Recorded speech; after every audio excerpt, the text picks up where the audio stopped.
Ever wondered how this push button or tactile switch works? Let's figure out how. Hello, and welcome to yet another episode of What's on My Table. And today we have a very simple video which talks about this 4 point button switch which you use in Arduino and several other applications, especially in embedded systems. So, if you have a look at this switch, it's got four legs. And you might be wondering how this switch works. Does it have two switches or is it just one switch? And the answer is pretty simple. Even I was quite confused. So if you look at this, this is a switch with a button and it's got four legs. So how this works is when you press the button, all four lines which are coming in get shorted. But there are no two switches in this. It's just one single switch with two leads, which are divided into four legs. So if you look at these two, let me try and point them for you. So if you look at these two leads, they are further apart from each other. This and this. And if you look at these two leads, they're closer. This and this. So how you identify them as legs is you put one switch or wire diagonally into opposite diagonals. So you put one lead to this and one lead to this and press the switch. That's a sure shot method of ensuring that your switch works as a switch.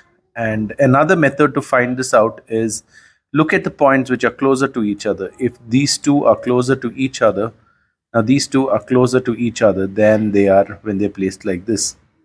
So the ones which are closer are the ones which are actually not connected.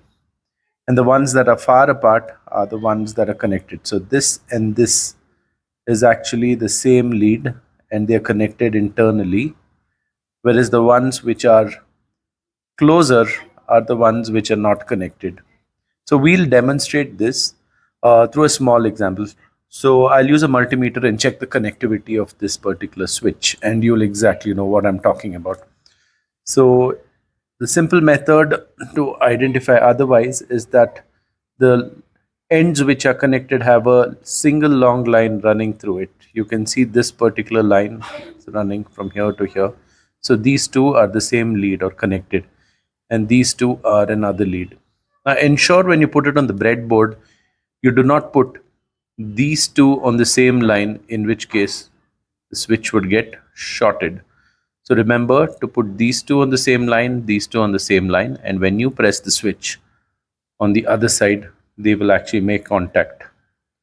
So let's go ahead and set this up and see how this works. I'll kind of secure this in place with a soldering station so we won't have too much of shake.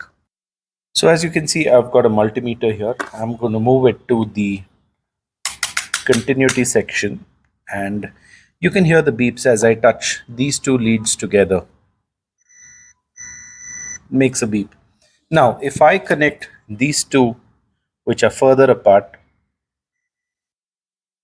you can make out it's making a beep, which means they're already connected, and these two. Now, if I touch the opposite, diagonally opposite ends, it's not beeping, which means that these are not shorted. However, if I touch the opposite ends and press the switch, it's going to be a little hard, then I should hear a beep.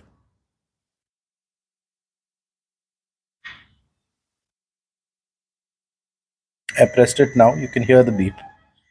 I pressed it now, you can hear the beep. So what's happening is you can clearly make out these two are already connected, these two are already connected, and the switch connects or shorts all 4 points or connects this to this line to this line.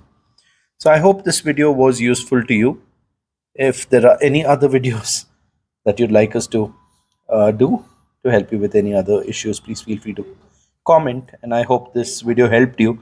Please hit the subscribe and the like button, and subscribe for more similar videos which can help you in your everyday activities. Thank you.